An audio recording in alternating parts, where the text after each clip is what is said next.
This is video number 3 for week 10. We continue looking at examples. So let's begin with this example here. Let f be defined as follows. Okay, f of x is equal to 1 if x is rational, and is equal to 0 if x is irrational. And we are supposed to show that this f is discontinuous on R. We are supposed to show that f defined this way is discontinuous at every point C in R. So to begin with, let C be a point in R, which is rational. So let C be a point in R which is rational. Then C is a cluster point. Then C is a cluster point of the set of irrational numbers. Okay. Let me explain to you how this comes about.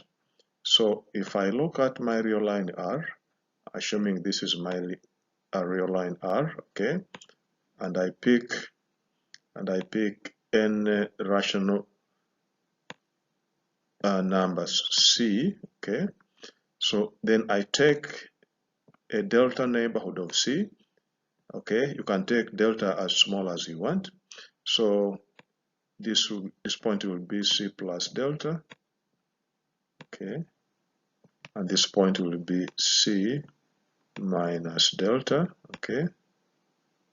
So that here I have a delta neighborhood of C. Okay, I have a delta neighborhood of C. Now, I know that between any two real numbers, there is an irrational number. I also know that between any two real numbers, there is a rational number. So I take the two real numbers C minus delta and C plus delta, okay? So since I know that between any two real numbers, there is an irrational number, so then between this C minus delta and C plus delta, there is a rational number.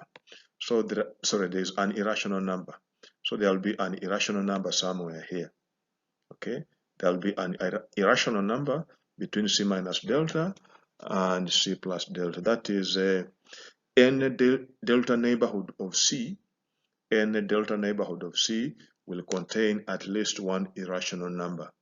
So that tells you that C is a cluster point of the set of irrational numbers. Okay, that's what we are saying here. So C is a cluster point of the set of irrational numbers. And since we know that if C is a cluster point of a set A, then there is a sequence of elements in A which converges to C. So the conclusion here is that since C is a cluster point of the set of irrational numbers, since it is a cluster point of the set of irrational numbers, okay, then there is a sequence, call it Xn, of irrational numbers that converges to C. There's a sequence,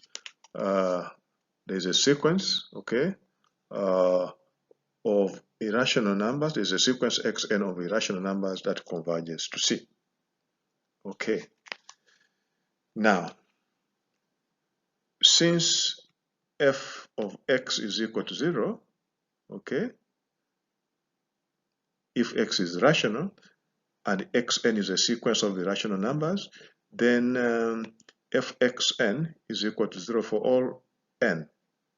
Okay, and therefore, if you take the limit as n goes to infinity of xn, that limit will be equal to 0. Okay, but f of c is equal to 1 because c is rational, right? Now, you have a sequence xn which converges to C, okay, but f of xn, f of x, the limit as n goes to infinity, f of xn is not equal to f of c. Sequence xn converges to C, but f of xn does not converge to f of c, and therefore the function is not continuous at C. That means the function is not continuous at any rational number C. Similarly, if B is an irrational number, okay, then like we explained here, okay, B is also going to be a cluster point this time for the set of rational numbers.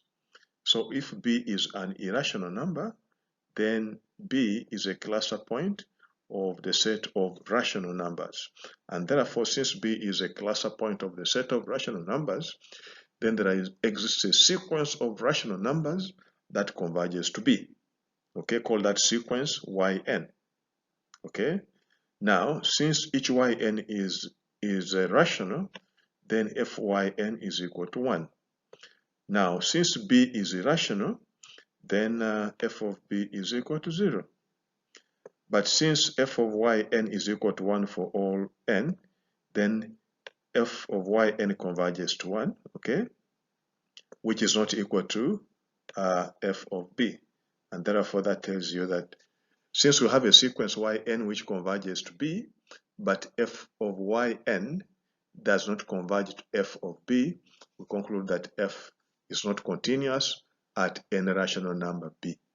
So since the real number, the set of real numbers consists of rational and irrational numbers only, then this function is not continuous at irrational numbers, is also not continuous at rational numbers, therefore it's not continuous anywhere on R.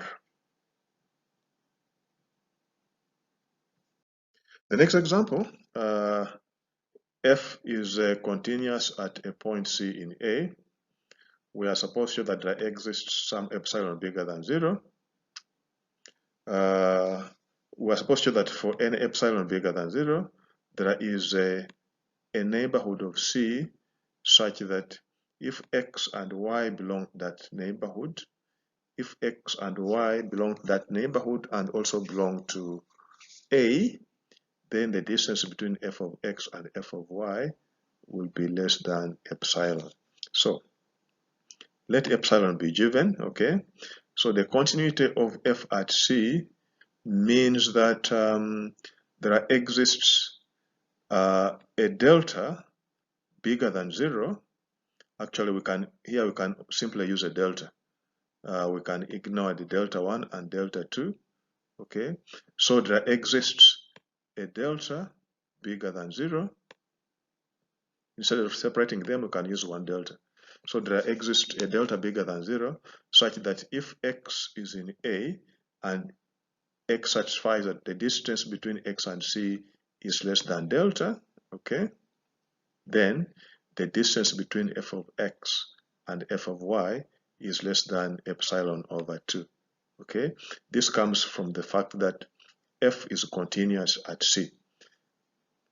F is continuous at C, so that means that given any epsilon bigger than 0, okay, you can find a delta bigger than 0 such that if the distance between x and C is less than delta, right, then the distance between f of x and f of y is less than epsilon over 2. Right, now if both x and y satisfy the condition that the distance between x and C is less than delta, and also the distance between y and C is less than delta, okay, that means if both y and x lie in the delta neighborhood of C, then the distance between f of x and f of y can be written like this. You simply introduce minus C and plus C, then you use the triangle inequality, use the fact that this one will be less than epsilon over 2 because x lies in the delta neighborhood of C, and this one will also be less than epsilon over 2 because y lies in the delta neighborhood of C, and therefore that will be less than epsilon. The next example, if f is continuous at a point C and has the property that f of C is bigger than 0, okay, then we are required to show that there is some neighborhood of C, okay, on which f of x is bigger than 0, right? That is not difficult to show. You just pick your particular epsilon, C over 2, okay? Then the continuity of f at C implies that there is a delta bigger than 0. such that if the distance between x and c is less than delta, right, then the distance between f of x and f of c is less than epsilon over 2. That means this, okay? Take this one to the left, okay? You end up with this, if you take this to the left, you get that f of c over 2 is less than f of x, which is this one here, but use the fact that f of c is bigger than 0, so then this will be bigger than 0, and therefore, provided x is in the delta neighborhood of c, f of x will be bigger than 0. The next example, if f is continuous on R, then define S to be the collection of all S in R for which f of x is equal to 0. That is simply the zero set of f. Now, if xn is a sequence in S that converges to x, we are supposed to show that x belongs to S. Now, to say that x belongs to S, it simply means that we have to show that f of x is equal to 0. Okay? Now, since xn belongs to S and xn converges to x, then f of xn must converge to f of x because f is continuous on R. So f of xn must converge to f of x. But each xn belongs to S, so f of xn is 0 for every xn. F of xn is equal to 0 for every xn. All right. Now, since fxn converges to f of x, because f is continuous on R, then f of x must be equal to 0. Okay. Xn converges to x, and therefore f of xn converges to f of x because f is continuous. Each f of xn is 0, therefore f of x must be equal to 0, and therefore x belongs to S. For the last example, we want to show that if f is continuous on R and f of R is equal to 0 for every rational number R, then f of x is equal to 0 for all x in R. So since f of R is equal to 0 for every rational number R, it's enough to show that f of y is equal to 0 for every irrational number y.